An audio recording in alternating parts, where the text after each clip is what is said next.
मोनो बाबा हमारे के 100 रुपया आशीर्वाद दिले रहनी और एक आदमी नाम तो ना जाने होंगे 100 रुपया हमारे का आशीर्वाद दिले रहनी और मान्य हमारे घर जीवन साहित्य हमारा बुझाइला कि अशोक बाबा करो पुत्र ही का जे हमरा का पुष्प का हार से स्वागत कैनी है पुत्र ही न हमरा बुझाइला तो आज भगवान से हमनी के विनती करब जा कि जहां भी हमरा स्वर्गीय मीना देवी मैया होके लक्ष्मण झूला पर झूलत होके नारायण जी के चरण में स्थान मिलल होखो तब डायरेक्ट हम सुमिरन वंदना एगो से 1.5 गो बाद एगो निर्गुण गा के फिर माइक हम लगे देते जैसे कई बार खास करके तनी निर्गुण भी सुनाओ जरूरी तो डायरेक्ट हमारा स्केल पर चलिए दिखाओ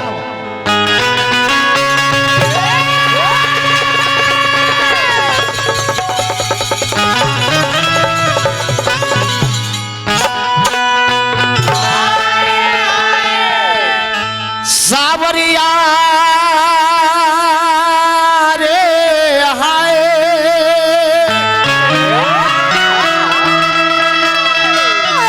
सावरिया सावरिया सावरिया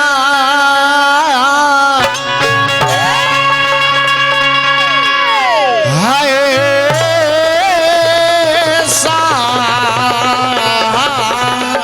सावरिया 84 लाख जोनी के बाद इस सबसे सुंदर हमनी के मानुष के तन प्राप्त होले बानी जा और मनुष्य प्राणी जाना तरी के भगवान राम के हवे मनुष्य प्राणी जाना तरी के राधे कृष्ण के हलो मनुष्य प्राणी जाना तरी के आदि शक्ति मैया के है नहीं तो चाचा माल मवेशी नहीं के जानत कि भगवान के मंदिर के मुंह कौना पाटी होला सही बात भगवान ही थोड़ी कहले बने कि हमरा खूब सुंदर मिठाई लेके आई हो आ खूब सुंदर अगरबत्ती लेके आई हो आ 1 महीना पूजा पाठ करी हो तबे तरह का आशीर्वाद दे हो ऐसा कहीं शास्त्र में नहीं लिखल भर पेट खाना खाई भगवान के मंदिर में जाई पूजा पाठ करी भगवान आशीर्वाद दी है कब जब राउर भीतर के तन मन विचार शुद्ध रही तो ना तो लेके कंठी माला 1 महीना राम राम राम राम राम राम कुटिया में कोइले होखो खासा दूसरा के बिगाड़े के फेर में पड़ल तो ऐसा पूजा पाठ कइला से कोनो फायदा नहीं मन की तरंग मार लो बस हो गया भजन और केवल भीतर का आदत बुरी सुधार लो बस हो गया भजन भक्ति से मालिक शक्ति मिलेला शक्ति से अनुरक्ति मिलेला अनुरक्ति से विरक्ति मिलेला जो न मानव के विरक्ति मिलेला वही मानव के मुक्ति की भी प्राप्ति होला भक्ति जाको ही आदि शक्ति मैया सकल के हे मां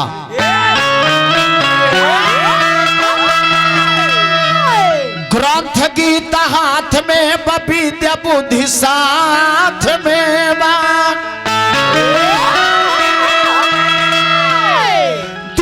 दीननाथ में बसारा दाजीता हरा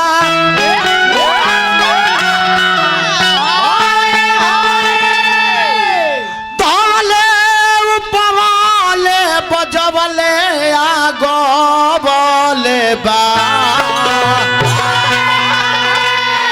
तोहके सुनवाले बा पढ़ के ककारा अशोक बाबा के पूरा परिवार खातिर भगवान भोलेनाथ के पूरा परिवार के बुलाई जे आकर के मंगल के बारिश करी और विघ्न के नाश कर दे। भगवान भोलेनाथ के पूरा परिवार वंदनीय है, स्मरणीय है, पूजनीय है। भगवान भोलेनाथ के पूजा होला, चौकट के माड़ी द्वार के पूजा होला, जीवा जंत जानवर के पूजा होला। भगवान भोलेनाथ के ऐसा परिवार हो कि हर और हथियारों के पूजा होला।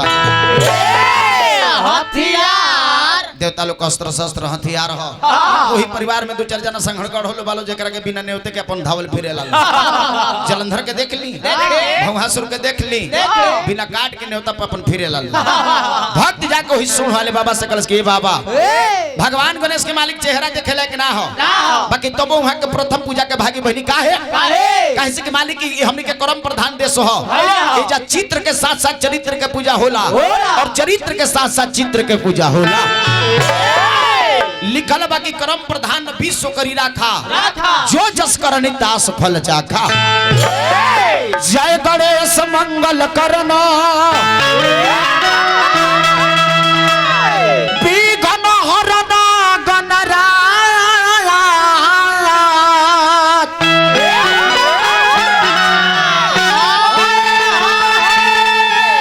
एक दंत करिबर बदन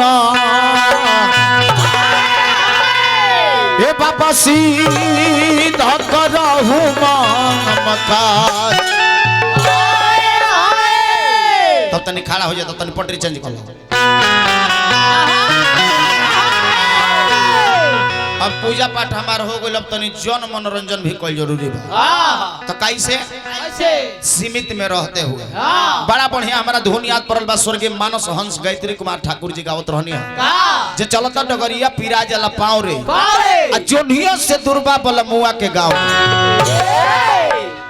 नायका बज खाती हमरा राकेश तिवारी भाई गौले रहले का गौले रहले हा जे अरे कहियो ना कहियो हमारा हो अखिया के बार से शिकारो हो खबो मनो बाबा तो जहिया मिलबुए करे जा तू हमारा हो खबो। यही लई के सहारा से म्यूजिक से ले लो।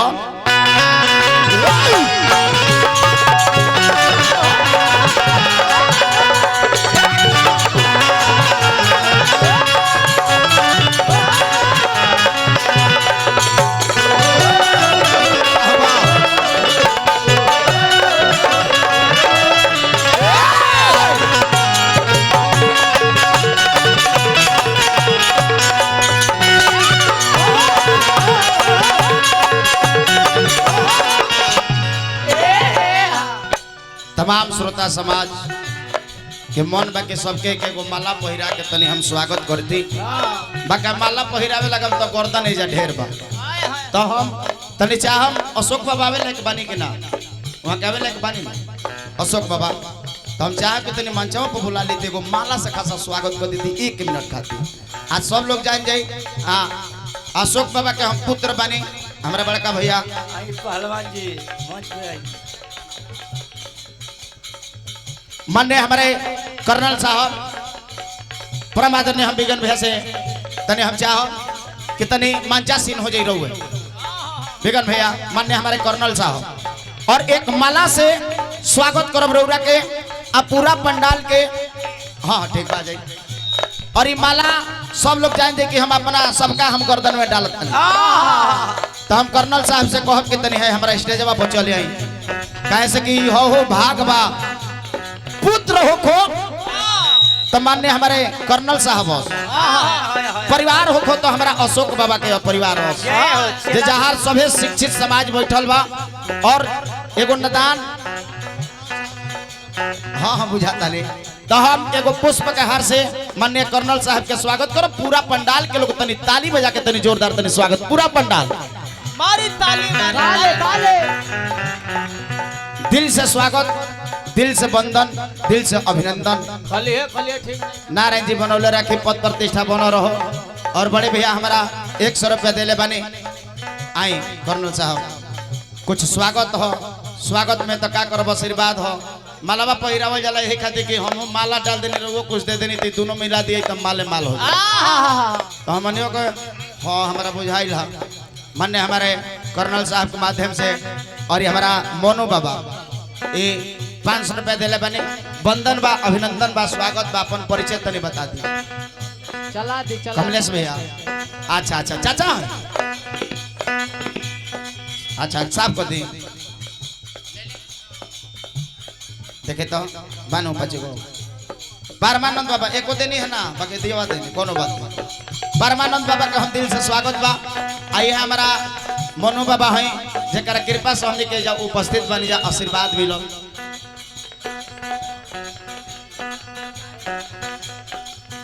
धन है वह ऐसे पैतृक संपत्ति का मालिक स्वर्गीय अवधेश गिरी जी जिनका पुत्र हम लोगों का गार्जियन अभिभावक अशोक गिरी जी और उन्हीं का धर्म पत्नी। वाह क्या बात है। हम सभी गांव समाज के आज के श्रोतागण जिनके